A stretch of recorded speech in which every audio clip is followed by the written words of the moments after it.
ଏବେ labour card को नहीं आसिला बड़ अपडेट। एबे आपनku मिलवाकू जाउची लेबर कार्ड रे 3500 टंका। तो कौन आसी लेबर कार्ड को नहीं अपडेट ताहा मु आज ए वीडियो माध्यम देवी। तो वीडियो को बिना स्किप करी शेष पर्यंत देखंतु।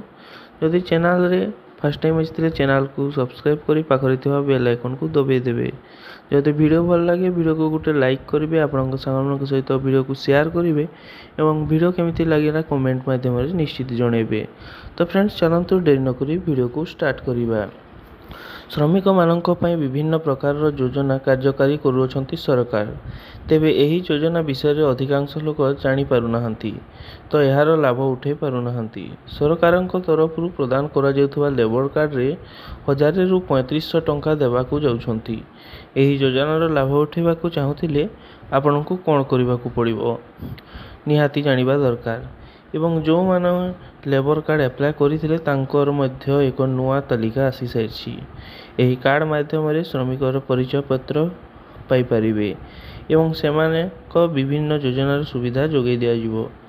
श्रम संशोधन विभाग रु एही योजना परिचालित हेउछि। स्किल मिशन जरिया रे एही कार्ड पई आवेदन करि परिबे श्रमिक। एहा द्वारा सरकारक पाखरे श्रमिकक समस्त तथ्य रहि परिबो।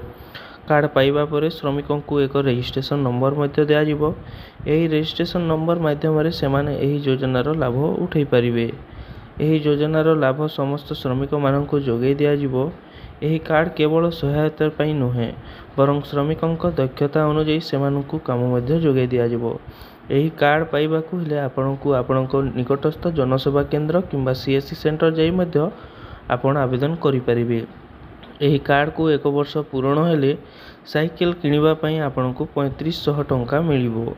सेहीपरि श्रमिक माननकु उपकरण किनिबा पई सरकार लेबर कार्ड माध्यम रे 15000 टंका जोगै देबे। केवल निर्माण श्रमिकंकु एही सुविधा मिलिबो। सेही बळी घर तयारी पई 20000 टंका सरकार। तो एथि पई कार्ड 3 वर्ष होइथिबा निहाती आवश्यक एवं वार्षिक चिकित्सा पई मध्य 3000 अर्थ राशि देबे सरकार। एवं 60 वर्ष पर एही योजना रे पेंशन मध्य जोगाई देबे। जहाँकि लेबर कार्ड 2024 रो नवा लिस्ट आसी सारिछि। जदि आपण से लिस्ट पाइबा पई चाहुथिबे तो कमेंट माध्यम रे कमेंट निश्चित करिवे जे मु आउ गुटे से नवा लिस्ट रिलेटेड वीडियो गुटे आनी देबी। तो रहुछि पुणी आ गुटे वीडियो सहित देखा हेबा। धन्यवाद।